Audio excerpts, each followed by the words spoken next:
一刀流居合獅子孫孫うっせえ行こうお前は俺の仲間だ何も分かった。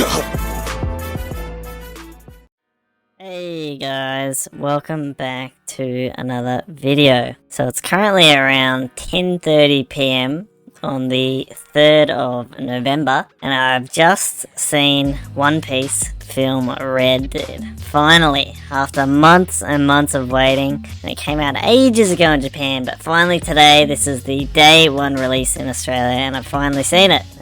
Finally man, finally. So it is late. I do have a lot of thoughts on the movie, a lot of things I want to comment on. I'm not going to do a recap of the whole movie, like explain the plot. It's been out for ages, you can go see it yourself. I'll probably just comment on more the highlights and things that stood out to me, but there is a lot, so stay tuned. So as of today, this is before One Piece chapter 1065, so just keep that in mind in case there's any, big plot points, including Shanks, that I don't mention today. But yeah, I'll probably edit this later since it's a bit late, and we do have a few chapters coming out in other series that I want to talk about as well, like One Punch Man and One Piece and Hunter x Hunter, which are pretty much 3 days in a row starting today, so I'll upload this at some point. So I'll get right into it.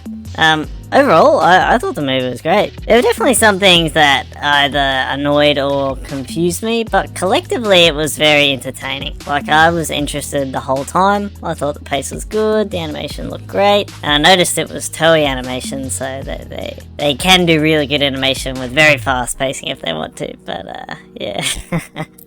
So I think I'll just go through and talk about different subjects in the movie. So I might start by talking about different characters and plot points and just reflect on different things that happened in relation to them. So firstly, the big one is Uta, the main antagonist of this movie and probably the main character, to be honest. Probably the most screen time. Yeah, probably more than Luffy as well. Maybe. Yeah, doesn't matter. Firstly, hot, so hot. Yeah, big waifu, my goodness. Now, while I don't agree with all her morals and what she's doing and her goals and all that, just her herself, god damn. And at the start, or sort of early on when she put on that battle armor as well, oh god damn. So yeah, she's very nice. All the songs by Ado are great. I never knew of Ado, like I'm sure many people didn't before this movie. The first song at the very start of the movie, New Genesis, fantastic. And the animation did so well to support all the songs, like it really fit well. But yeah, man, all the songs were either really beautiful or the fast-paced ones were like, epic and awesome. So yeah, the music was great. And honestly, the whole movie sort of felt like a really long music video, to be honest. And it was interesting. Unlike other One Piece movies, we didn't move around to different locations. We sort of just stayed in one spot the whole time, which was fine. Towards the end of the movie, I was starting to think, okay, maybe it's one too many songs, but generally it was fine. Now, her as a character was quite interesting. She actually made me think about Akainu a little bit. She had such hatred towards pirates, and I think when we finally find out about Akainu's backstory, he's going to have the exact same thing, and a horrible childhood where, pirates slaughtered everyone around him and that sort of thing. She's not quite that extreme, but she definitely understands all the bad that the pirates do in the world, which is fair. Honestly, the Straw Hats are an exception to that. But her plan, I'm not a big fan of.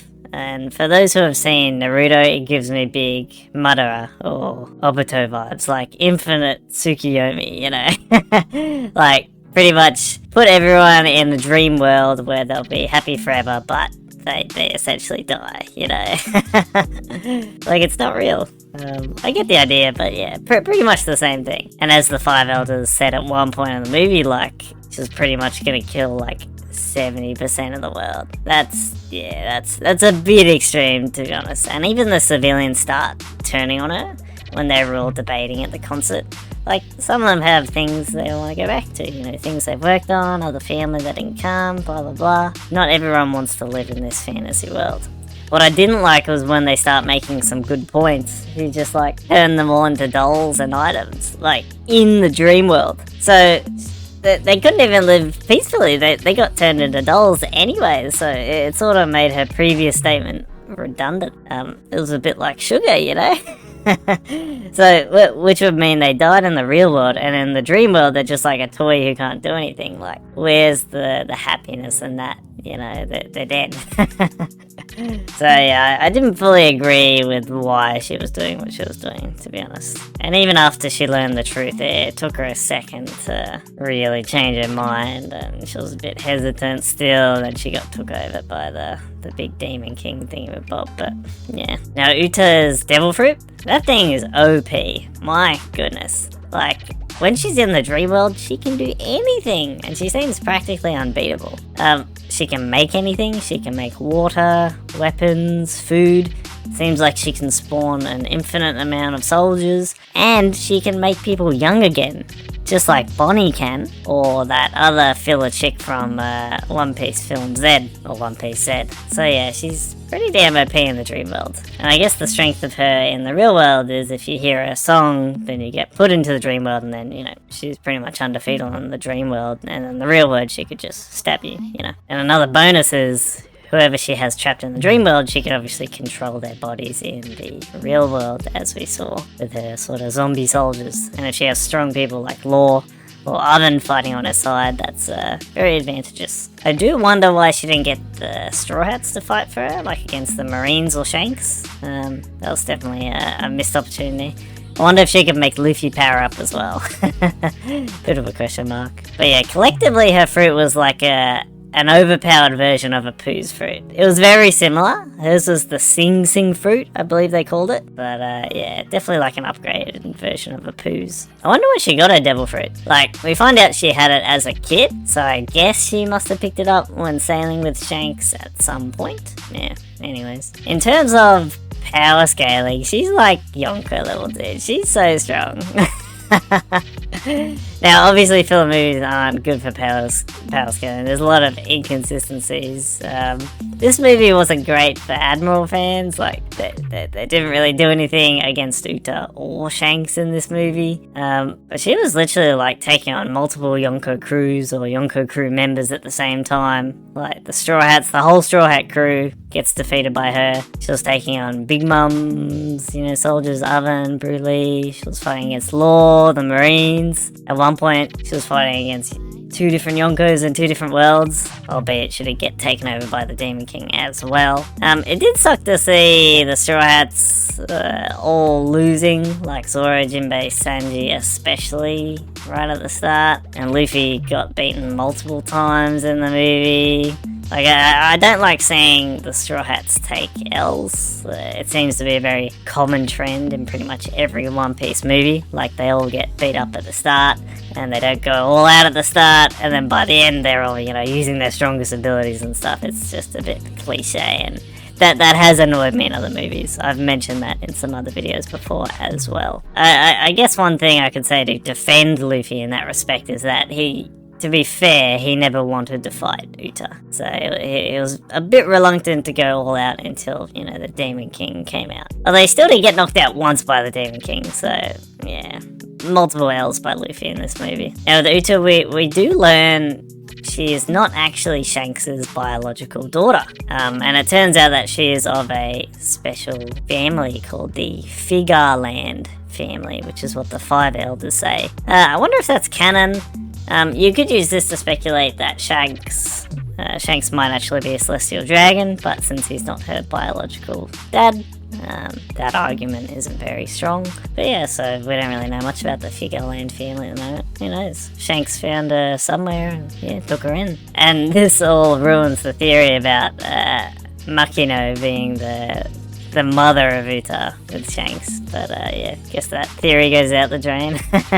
Or out the door, I should say, or down the drain. I will say, talking about Celestial Dragons, it was really satisfying to see her beat up St. Charles. That was great. I do support that. But yeah, so the last thing I'll say about Uta, because she's probably the main subject of this whole movie, at the end, I didn't actually realise that she died. Some things in the movie went by very fast, and I definitely missed a few things. That was one thing I did miss. I didn't realise she died there. I actually thought that Zoro at the end, when Luffy said, you know, where's Shanks? I thought he said, oh, Shanks and Uta are sailing away that way.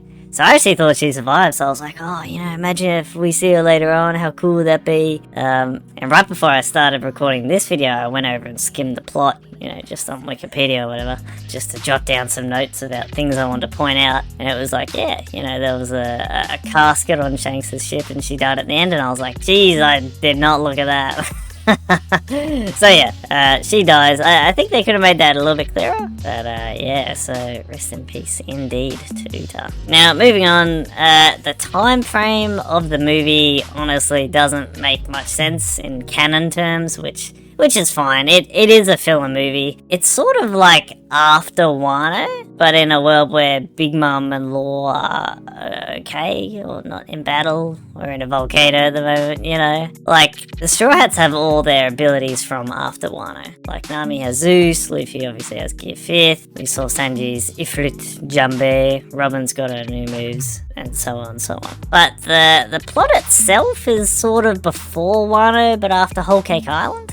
Because when the Straw Hats first showed up at the concert, Luffy gets called the 5th Emperor, which was his term before Wano. So it's like they have their abilities after Wano, but the world sort of takes place before Wano, and I guess that's why Big Mom's fine. So yeah, it's just a bit oddly inconsistent, but you know, it is a filler movie. And we also noticed that Perospero isn't all slashed up from his fights in Wano as well. Now, Gear 5th. This is something I wanted to talk about. So I did hear before the movie that it would make an appearance, so I was really looking forward to that. Now, while it was awesome to see, it really was only for a second. It was almost like they were trying to hide it, you know? And honestly, I would argue why bother including it at all if you're not going to, like, show it off and exaggerate it, you know? Because to this day, we haven't seen Gear 5th animated. This is the first time Gear 5th has been in animation form, so I honestly would have liked to see some really cool things, like what we've seen at the climax of the Luffy Kaido fight. So like, using his awakening, for example. Changing the environment, maybe changing some, I don't know, musical notes into rubber, or changing the environment around him. Maybe like getting someone around him to shoot something and then he turns it into rubber. Much like how he was grabbing those lightning bolts and throwing them in Wano, you know, that kind of thing. Or even his climax Bajrang gun, that would have been sick to see. I wasn't quite sure throughout the film if he was using advanced conquerors. They didn't exaggerate that either. I think he must have been, but I would have liked to see all of that a bit more exaggerated. And yeah, no like cool entrance or announcement that he was using it either. Like, it was literally the final punch. He sort of changed from Snake Man to Gear 5th, like midway in the power up. But yeah, so overall the Gear 5th appearance in the movie was cool, but honestly a bit underwhelming for me. Now, talking about plot points, the whole Tot Musica, like, Demon King artifact and the existence of a Demon King, I didn't really care for, to be honest. I didn't think it held much weight. It seemed like a random filler plot point for a power-up. I didn't really care for it. I'm not a big fan of One Piece movies when they bring these big, like, state-of-the-world on the line plot points out of the blue. It's just a bit too much. Like, it reminded me of film Z once again. Those, like, 3 points in the world where if you blow up those islands, the whole world, you know, blows up, or something like that. And the Demon King himself in the movie, he was, or they were fine, I guess, also a bit underwhelming. Like, they didn't seem too powerful once you knew you had to coordinate attacks. Like, you even had guys like Usopp and Helmeppo chipping in for those attacks, so they didn't seem too powerful. You just had to sort of work together. I will admit that final fight scene was very entertaining. And the music in the background, like the orchestra version of New Genesis, was great as well. I think it was New Genesis, yeah. The only downside of that final fight was it was a bit hard to see at times. Like, they're all just sort of in this big floating space bubble thing, you know. And also just generally throughout the whole movie, some of the fight scenes were a bit quick, a bit too quick and hard to follow, but yeah, it was fun. But yeah, back to the Demon King and that whole Tot Musica plot point. Like, when that final battle was taking place, the reasoning behind that, like the two worlds looking the same, is that they were starting to fuse together at that point. And I mean, if that was happening, you think the whole, like, real world would try to attack the Demon King as well. Like the Navy sending everything, or, no, you know, the Emperor's trying to fight as well. It really changed into, like, the whole world is on the line. Sort of out of the blue. But yeah, so I wasn't a big fan of that. Didn't really care for it as much. Now, probably the second character who definitely got a lot of shine in this movie is the man himself, Shanks. And it's interesting how, like, in the span of 6 months, we've gone from, we never see Shanks. We have no idea what his fight scenes will look like. We don't know what sort of level of conqueror's haki he has to now, and it's like, yeah, okay, I think I have a pretty good understanding of how strong he is. Like, in the manga, he obviously shows up to Wano, and we see his whole interaction with Ryugu, and then the movie, he gets a really good shiny, and he looks OP as crap, dude. He's awesome. I will say the moment where he showed up to save Luffy, when Uta was about to stab Luffy in the real world, that was a bit too perfect, you know, right at the right moment, but still cool nonetheless. But yeah, just generally, it was great to see my man Shanks in action. His Conqueror's Haki, as we've, you know, noted in the manga, could be the strongest Haki out of everyone alive. My goodness. He was even bringing down Vice Admirals. Oh, he's so strong. My goodness. And I got the vibe that he could have beaten Kizaru as well. That moment where Kizaru's attacking and he just slashes through all the attacks and just puts the sword to the throat. Dude, my goodness. But again, this is a filler movie, so we can't take, you know, these feats seriously when it comes to power scaling. But yeah, similar vibes to when he interacted with Ryugu for sure. And just jumping back to Uta for a moment, when we found out that Uta wasn't Shanks' biological daughter, he had a brief flashback to when he was found by Roger and Rayleigh as a baby. I couldn't actually remember if we confirmed that Roger line. You know what he said in the manga, I haven't spent time with a baby in ages? And we were all wondering who that baby was. I think we did eventually learn it was Shanks, but yeah, just at the time I couldn't quite remember. But yeah, it obviously does make sense that it was Shanks. Now at the end of the movie, when Shanks was sailing away, you know, the bit where I didn't realise that Uta had died, I really wanted them, Luffy and Shanks, to have like a haki clash. That would have been so sick. Similar to how Luffy and Katakuri had their haki clash in the Mirror World back at Whole Cake Island. That would have been so cool. But now that I know that Uta died, maybe that wouldn't have been appropriate. But yeah, so Shanks had a really good shine in this movie, and this movie really helps my argument that Shanks is actually a good dude. Like, he cares about people, he cares about Uta, he's a nice guy, cares for the well-being of the world. I'm not on board with the theories that he's secretly a world government spy. You know, he might be a celestial dragon, he might have ties to them, but in terms of whether he's a good or bad person, I think he's a good person. Now, moving on to Shanks' crew, they also got a pretty good shine. We got to see a lot more of them in action, which is great, because we really haven't seen anything in the manga. That one scene with Kizaru and Ben Beckman pretty much creating the scene back in Marineford was great. And apparently that big Gab dude in Shanks' crew can shoot beams out of his mouth like the pacifistas. I didn't know that. I was like, what's going on here? And as for the Straw Hat crew, they probably all of them got about equal screen time. I will say Nami and Robin throughout the whole movie looked gorgeous, dude. Oh my goodness. Every time they were on screen, I was like, wow, just goddesses, man, goddesses. The whole Straw Hat crew did actually go through 2 outfits in the movie. There was the point at the end where Uta changed their outfits in the dream world. I thought both sets of outfits were great. The crew looked good. I'd say, honestly, maybe Usopp actually got the best shine. You know, obviously, apart from Luffy. Him using observation haki was probably one of the highlights in the movie for me. That was awesome, dude. We haven't seen that since Dressrosa. Heck, we haven't seen it in the manga since Dressrosa. This is the first time we've seen it. Like, I was wondering if Oda had forgotten about the fact that he gave Usopp observation haki, you know?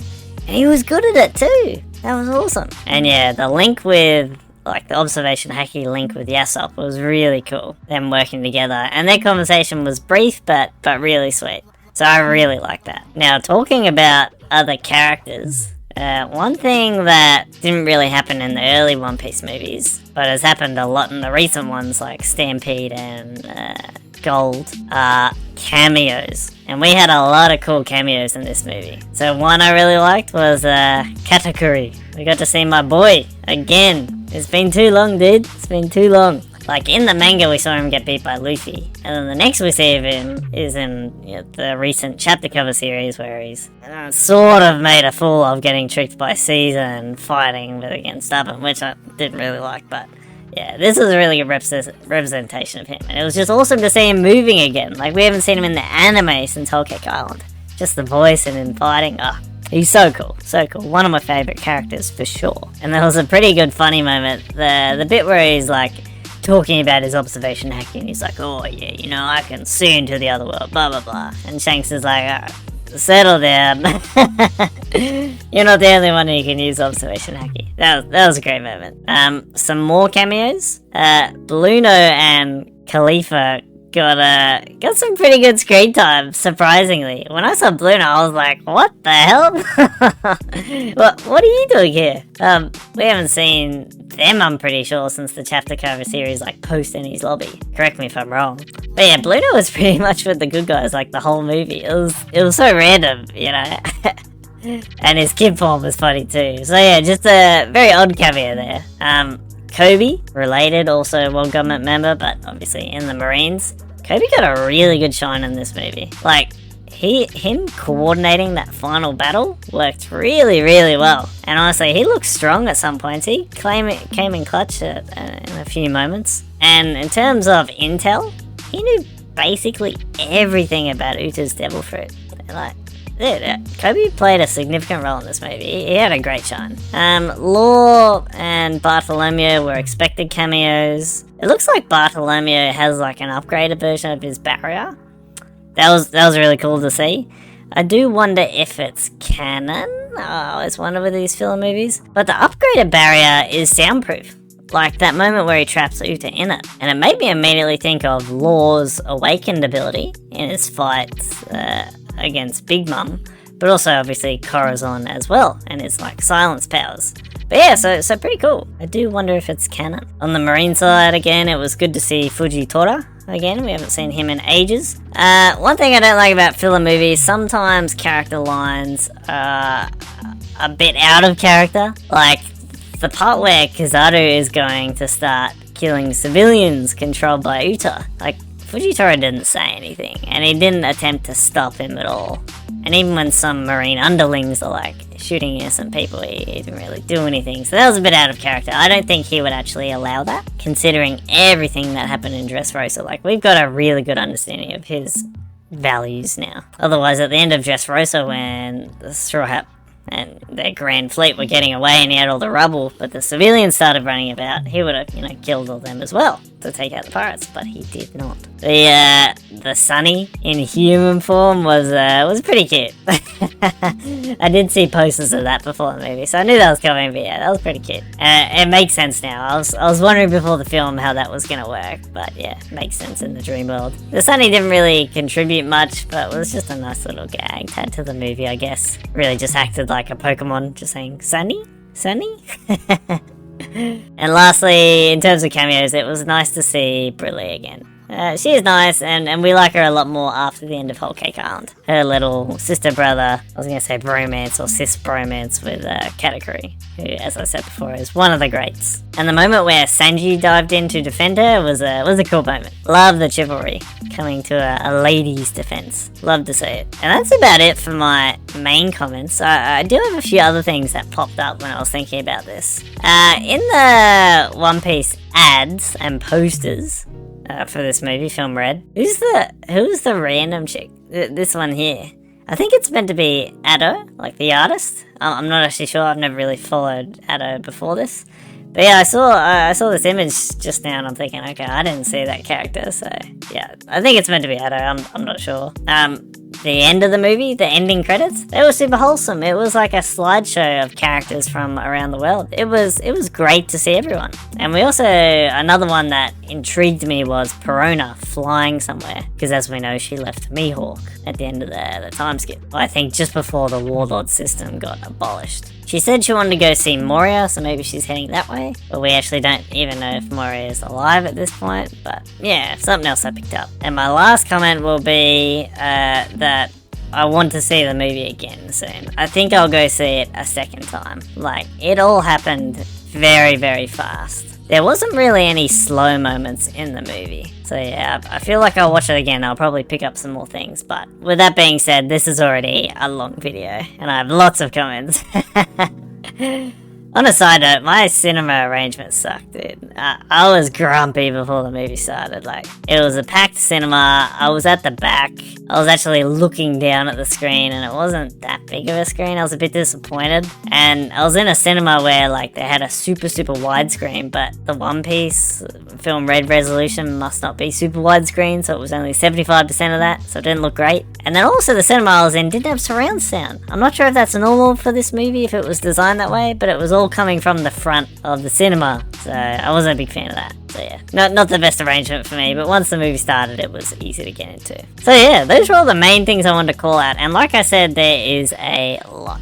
So overall, it was enjoyable. I was entertained the whole time. Loved the music. Action was good, but just a few sort of, plot points I wasn't a big fan of. But overall, if I was to give it a score, probably a 7 or 8, maybe closer to an 8. I don't think it was amazing or flawless, but I don't think it was anywhere near bad either. I thought it was probably good/great. Yeah, not my favorite, but definitely not bad either, is what I would say for this movie. So if you haven't seen it, you probably shouldn't have watched this, but go watch it. If you haven't, again, don't know where you're being.